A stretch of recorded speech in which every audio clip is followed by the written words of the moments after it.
Good morning, ladies and gentlemen. This is the High Dragon's Breath. Bow wow. Welcome to Hearts of Iron 4. Now, I have been gone for quite some time. Paradox Studios, it's your time to shine. Now, I'm going to be making this a long-standing series. I have been playing this game almost religiously for the last month and a half, maybe more. Gotten a little bit addicted, not gonna lie. I adore this game. It gives you an infinite, limitless amount of possibility, and people need a lot of help with it because it is a very complex game. So, I thought I could show you guys something that I love, and give you guys whatever you needed. If somebody wanted to see a playthrough, I would be more than happy to show you as far as I can. Now, what I'm going to do for these is I'm going to keep them around 30 minutes long. Of course, you could skip ahead. I recommend that you skip ahead in the videos, find the specific year and date that you're looking for, and, you know, figure out what you want from there. But for today, we're going to be doing what the game recommends for your first playthrough ever. The Italian campaign starting in 1936. So, just to give you a down low on how this game works, there's a single player mode. I'm going to pick new game. You can either choose the Gathering Storm, January 1st, 1936, or the Blitzkrieg of August 14th, 1939. So you could start at the invasion of Poland, or you could start at the dawn of Nazi Germany. So, we are going to, again, these are all these countries you could pick. And for veterans who know this game well, I'm playing with only one DLC that's free, and I highly recommend that you get. It expands a ton of options for your playthrough. It allows you to change so much. It's called Road to 56, which essentially gets you streamlined for playing until 1956. Until then, it kind of becomes boring, and in the real game, there's almost nothing you can do by that time. So, we're going to play Italy. Obviously, our boy, Beanhead Benito Mussolini. Ideology, fascist. Government, totalitarian regime. Elections, never. Ruling party, Partito Nazionale Fascista. Ugh, bunch of filthy fascists. Let's get into it, shall we? So, as you can see, here is our gorgeous map of 1936 Germany. Okay, so we are Italy here. Italy has a couple of overseas colonies. They have this area, which I think is modern-day Lebanon. I'm not 100% sure. And they have this and this. And the whole point with early game Italy is you are starting off at war in Ethiopia. So, what you need to do is conquer Ethiopia quickly, very quickly, and then get back to the mainland, conquer as much area in here. Usually it's Yugoslavia, Albania, and sometimes even Hungary. If you're lucky, you can get all three of these quickly conquered, so you can get that much more land mass. And for this run-through, we are going to play as fascists. Normally what I do with the Italians is I go and I change their ideology to communist. I ally with Russia and I attack Germany from the south in around 1940-41, so we can crush the Blitzkrieg and trap them on 3 fronts instead of just one at a time. Because Germany can do quite a lot in this game. They have a very good industrial powerhouse. Italy is the exact opposite. Lots of land, lots of people for the small European nation that they are, but a very weak industrial base. So you have to change that your own skill way. We have the historical AI focuses on, which basically means that Germany will attack Poland, Russia will attack Finland, France will defend itself, etc., etc. The scales of history won't change at all. So, let's get started. So essentially, I'm going to start off organizing troops and preparing for the first military conflict that we're going to run into is Italy, which is the war in Ethiopia. Now, Ethiopia is a problem because most Italian units are only half supplied. They only have about half of the rifles and weapons and support equipment and artillery that they need, and you need to produce far more than is normal so you can get those guns to the troops in the field. And other than that, you need to defend the rest of your overseas areas as well as build up Italy itself. The other thing about Italy, it's got a great navy, and it's got pretty decent planes. You can also play this multiplayer, and if one or two of you guys who watch me a little bit want to join in, I would be absolutely honored to play with a couple of you guys. So, essentially, you see all of these units in here are all ours. So, you gotta, you left click and get a square over all of them, and you can scroll through and you can see I have infantry, or I have mountaineers, or I have cavalry. So, essentially, if you double click on one, you get all of that type. So I have 10 infantry divisions right now in mainland Italy. And we're going to keep them there. And we're going to do it again. As you see, we've already selected these guys, so we can get rid of them and make sure we don't select them again. Grab a set of the Mountaineers. It's good to have a lot of the same type of troops together in one area. That way you can give them commands based on like who they are and what their specialty is. Like if you have an all infantry army, you can get them to take grounds or something like that. If you have a suppression army like these ones, the Colonial divisions, they're more good at fighting in, say, these overseas wars like we have here. So let's see right here. We have tank divisions, we have colonial divisions. We'll keep the colonials here. Tank divisions. Italy's tank divisions, well supplied, not very good to start out with. We could change that, and we will change that. Let's get a second infantry battalion here. So there's our infantry. Let's grab this again. There's the colonial division. Send the colonial division to its place. Okay, the other colonial division right here. And the other mountaineering division right here. Or, where's the mountaineers division? Come on, where'd I put it? There we go. Okay. So, these are all the ones that we're going to have in Ethiopia. So, let's start out by giving you the basics of how combat works. As you can see, the little red arrow, or the red exclamation marks, means that this group doesn't have any orders right now, so we're going to give them some orders.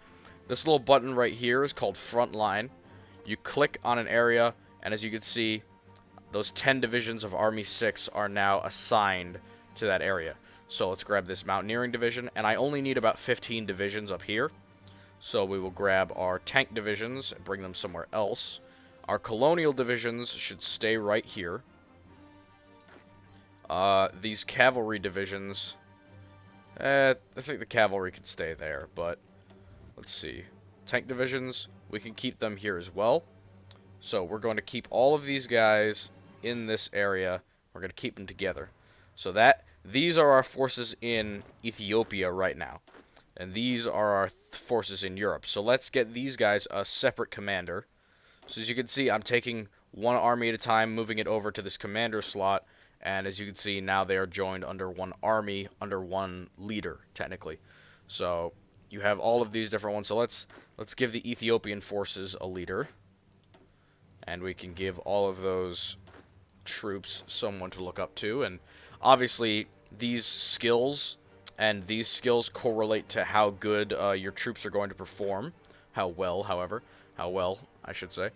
They perform better depending on what abilities you have. Like, some of these guys have defensive or offensive doctrines that they like to use that make them better at attacking or defending. Let's give that to him. And then there's tank commanders, which are, pretty easy to find. They have a little tank emblem next to them. It gives them more experience. And the mountaineers, you can usually find a mountain division to give them the orders that they need. So let's see, what am I forgetting? As you can see, we have the Italian theater and these two under this general that are up north. And then these units that are all down south. So we're going to keep that way. And let's just go through this list. This list up here is kind of like your imperatives. It's the things that you need to do. I have insufficient resources, meaning I'm not producing enough because I don't have enough equipment. So I'm missing rubber and I'm missing chromium. I don't need any of that right now because all the equipment that I have. And this is the war tab. I'll tell you more about the war tab later. But let's look at our units that we don't have currently defined anywhere. Let's put them somewhere. Keep them all in one place. I want to, Normally I take my time with Ethiopia a little bit more, but I don't think I'm going to have the liberty of doing that today. So, let's look at what else we have. We have no divisions in basic training. You always want to put reinforcements on high priority, because as you can see, I'm making all this infantry and support equipment, and that has to go straight to my allies in the field. So you click train to, like, prepare new divisions. Like, if I want to make a tank battalion, I have to train them, so I train, and I'm going to train all 4 of these. And these will keep training and keep producing, but you have to give it a place to be. So when they come out, they will be in this area, so I'm going to set them all to spawn, basically, in Rome. And in these edit tabs, you can edit what they're made out of, how many troops belong to each of them, what equipment am I missing. Artillery, not bad, as long as it's just towed artillery. So, you can see this is my production tab. I don't need dive bombers right now. So I have trucks, light tanks, these are actually tankettes, artillery, support, and infantry equipment. These are my factories. So I'm going to increase the amount of factories making weapons by a lot, support equipment by a whole lot, tanks by 1, artillery by 1, and support equipment by another 1. Okay, and then you get down here to dockyards. Dockyards essentially is they make all the boats that you need. So I have a battleship, I have 2 battleships, a light cruiser, 2 destroyers, and a submarine training. And then these, which are convoys. Convoys are essentially your only way to trade with other nations. You can't use warships for trade, so the convoys are the most important ships you can build.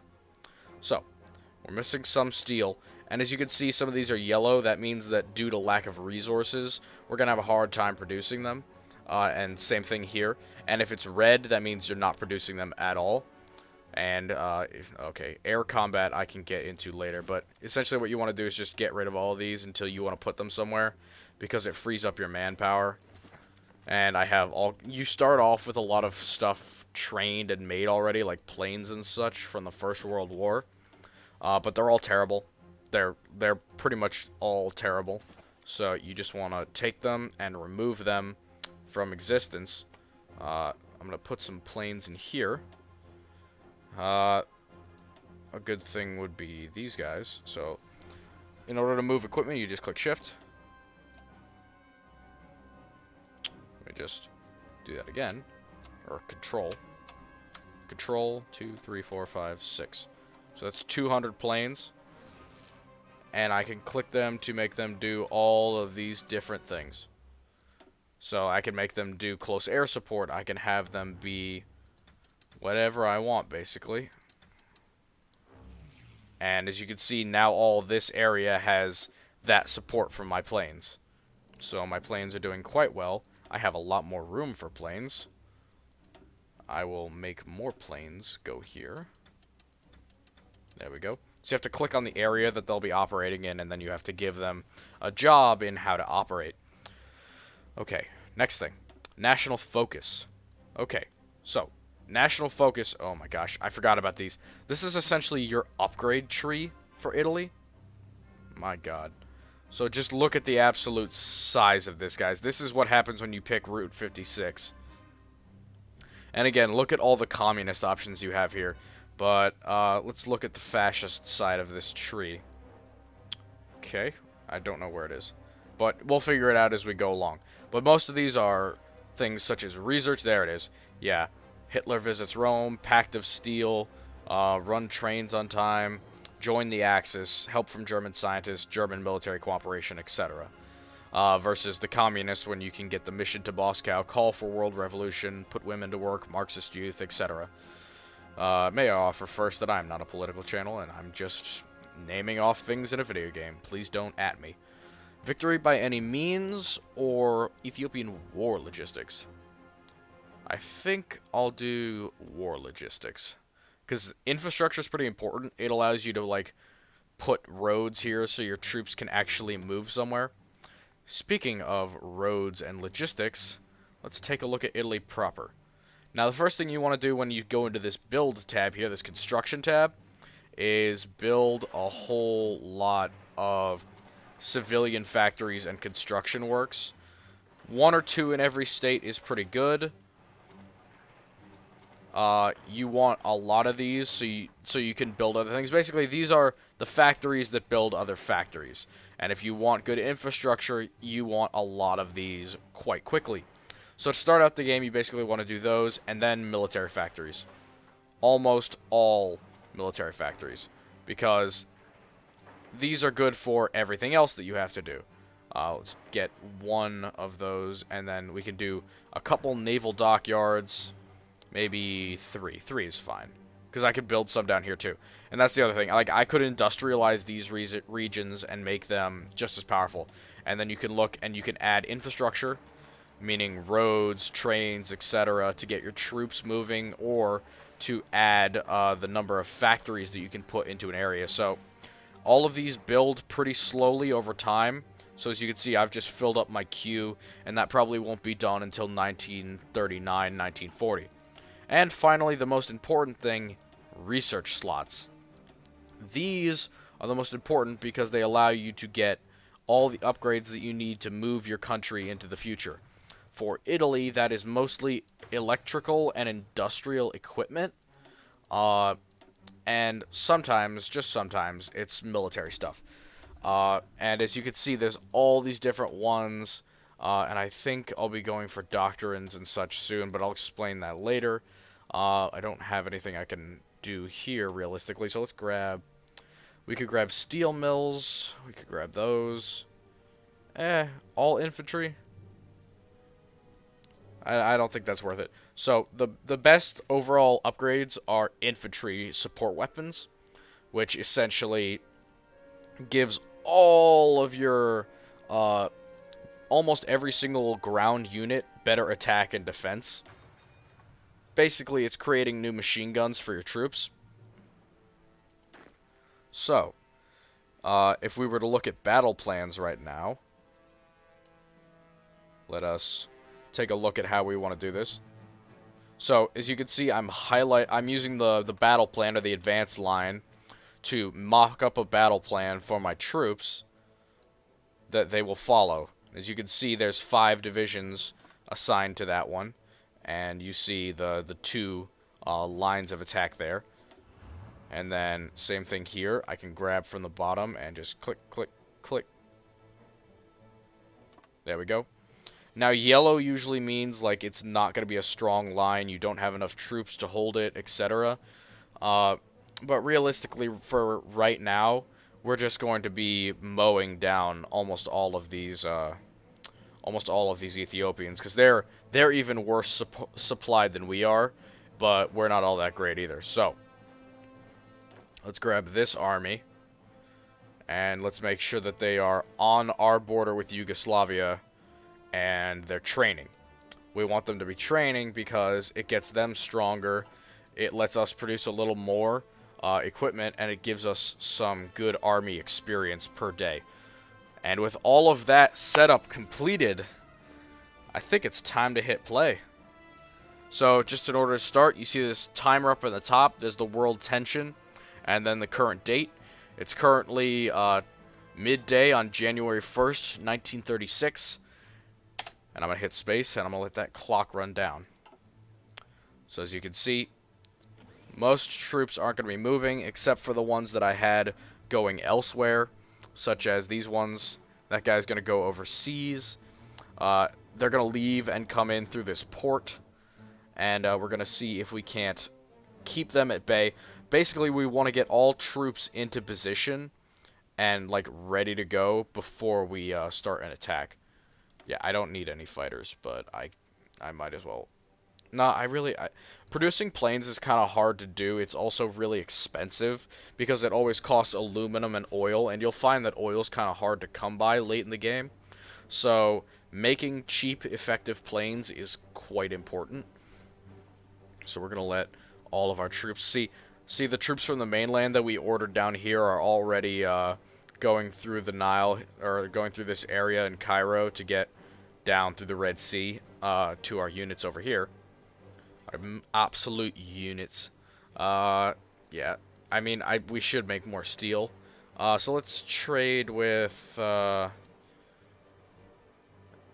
Yeah, one of the things about this is those civilian factories, the like construction factories that I told you to build more of, they are pretty hard to come by if you're not taking care of them. Like they are used for trade as well. So if you're doing a lot of trading and you're spending most of your time on getting resources from outside your country, you're going to be wasting convoys and you're going to be using up factories really, really quick. Yeah.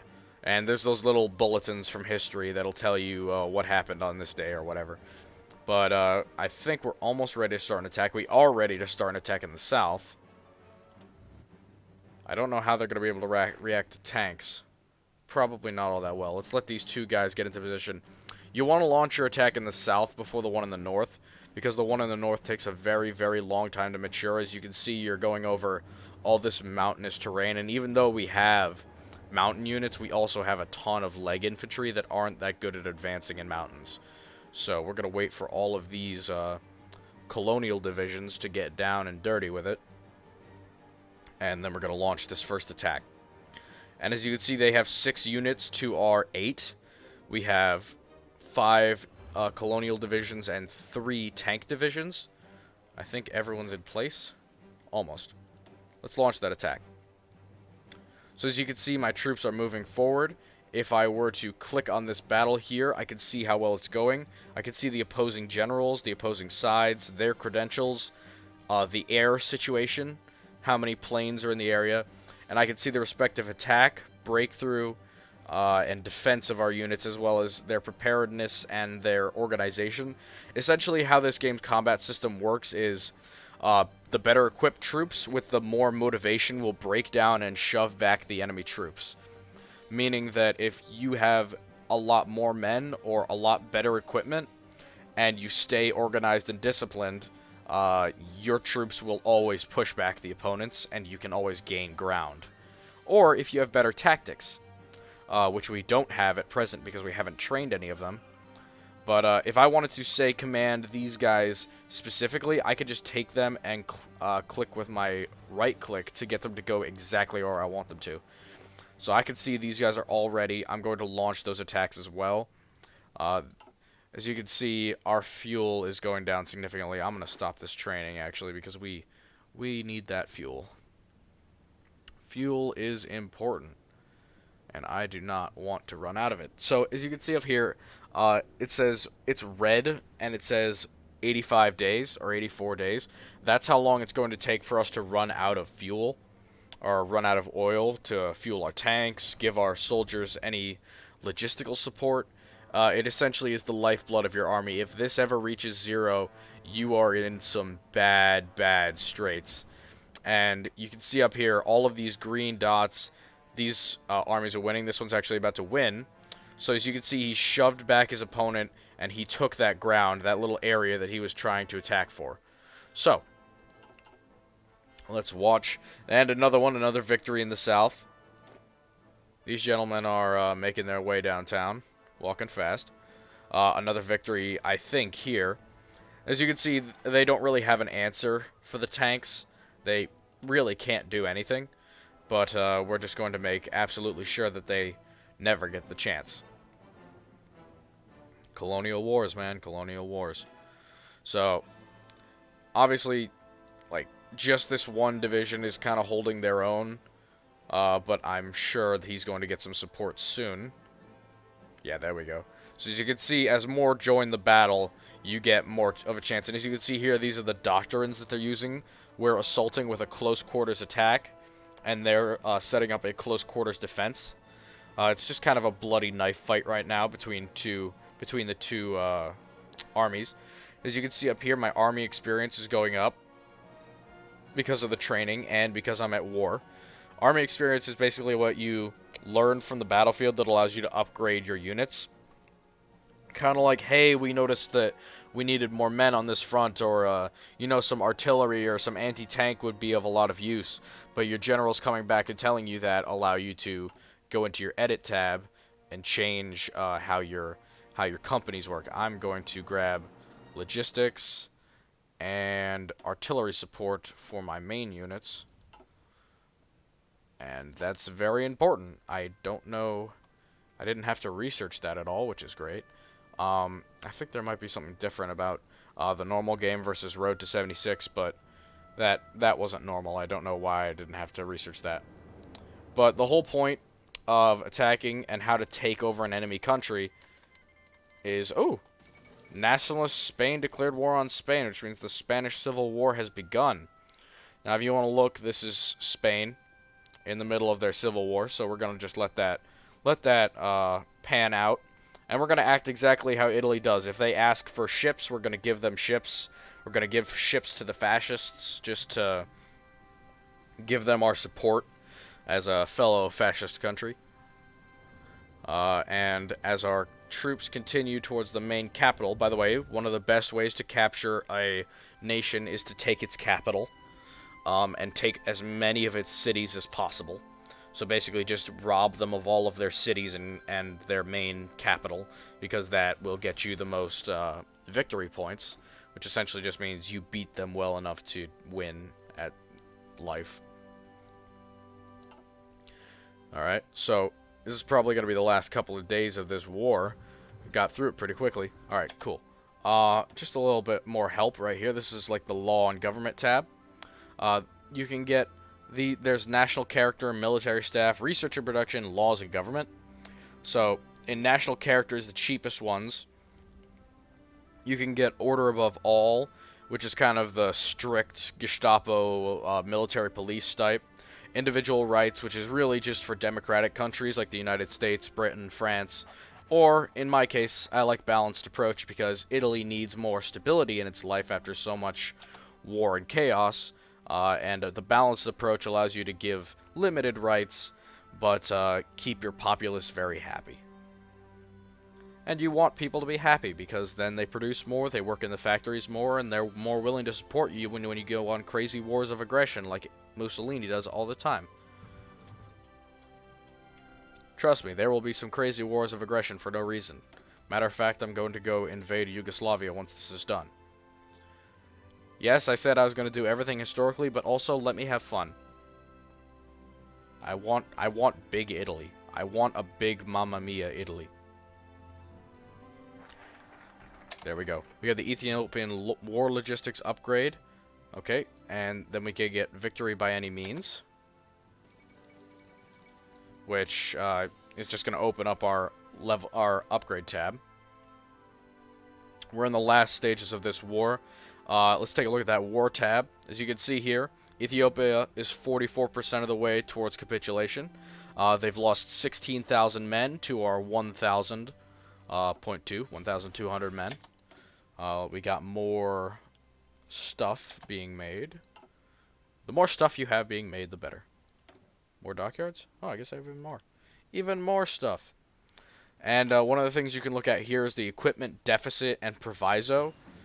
Also known as the Logistics tab. Logistics tab gives you like, oh, you're producing this much support equipment and you need this much more, this much motorized infantry, whatever. And it's like, you have 35 per day and you need 4,000 to equip all of your troops and the ones in training. So we're going to grab this mechanical computing.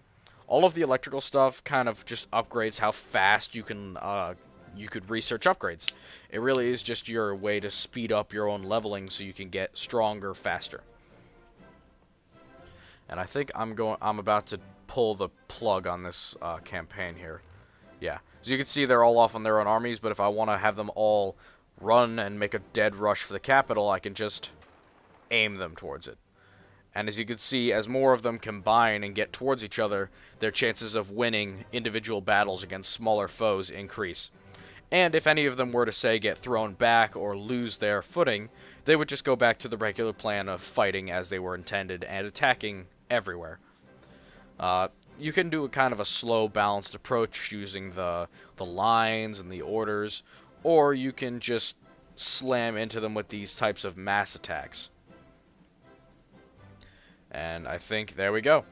Their capital is ours. And I believe that was also their 2 military factories.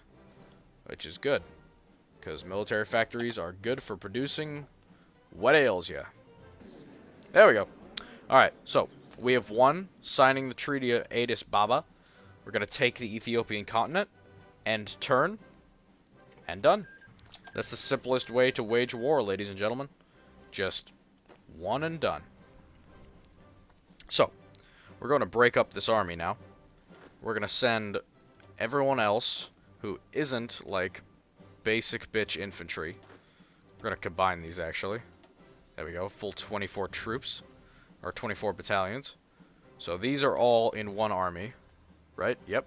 And then we're going to have this colonial division taking care of everything else outside of our actual nation. So, let's look at this infantry army. Looks like this guy will be the best for them. And this cavalry army. Is there anyone who's good with cavalry? Nah, it doesn't look like it. So, I guess just the best troop leader. So, we're going to take these guys, send them all to the Yugoslavian border, and we're going to attack Yugoslavia as soon as it becomes feasible to do so. Now, what do you do with troops that you want to just guard an area or a coastline? Well, you go to this little garrison tab, and you click on the areas you want them to garrison. AKA, I want them to garrison Northern Africa, and that's about it. Maybe these areas as well. And it doesn't matter if you don't have enough right now, you will eventually. And then you just click off, and your troops know what to do already, so you're good. And eventually they'll all get themselves where they need to be.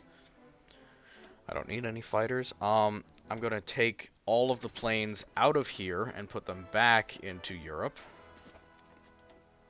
because that's where I need them. Mainly in this area. Yeah, 600 planes. So I can do all of my fighters.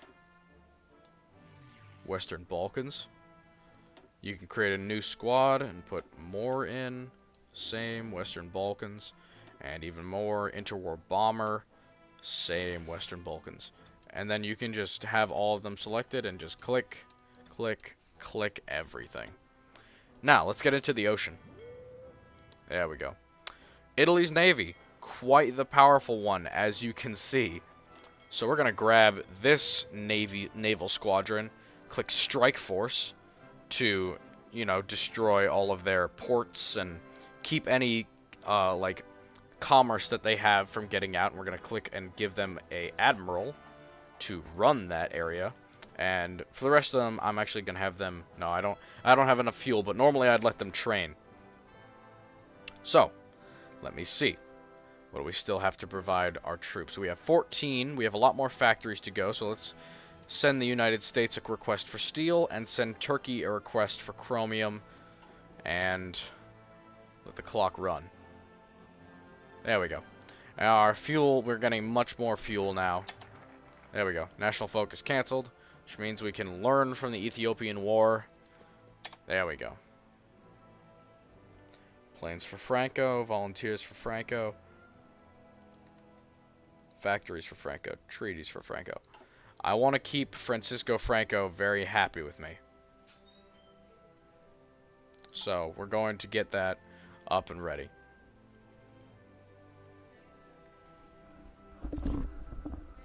Shh.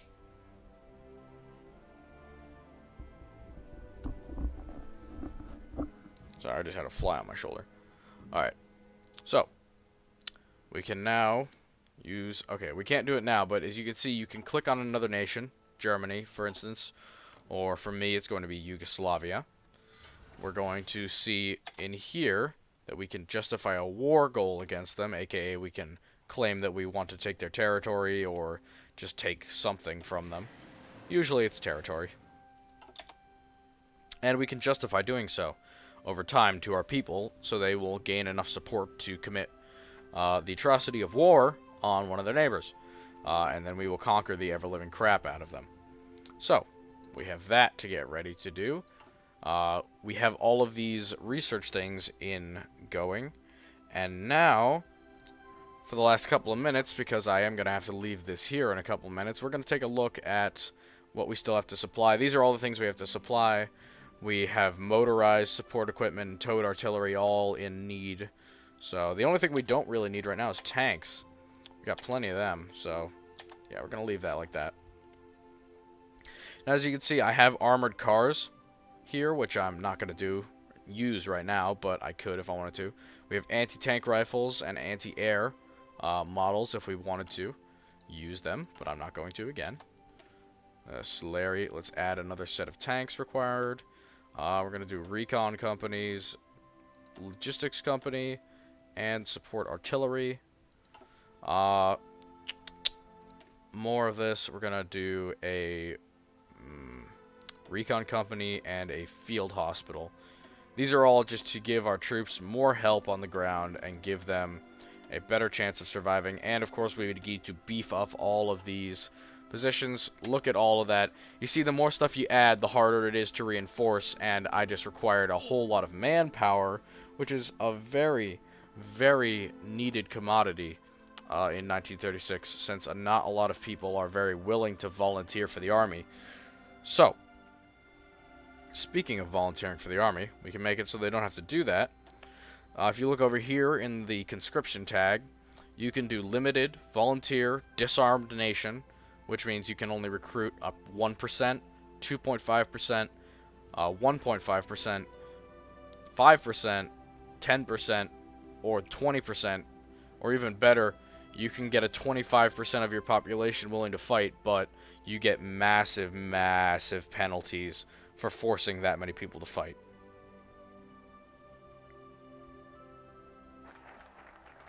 There we go. Alright, let's take a look at this last thing before I go. Yeah, there we go. We can either proclaim the Empire or underground resistance.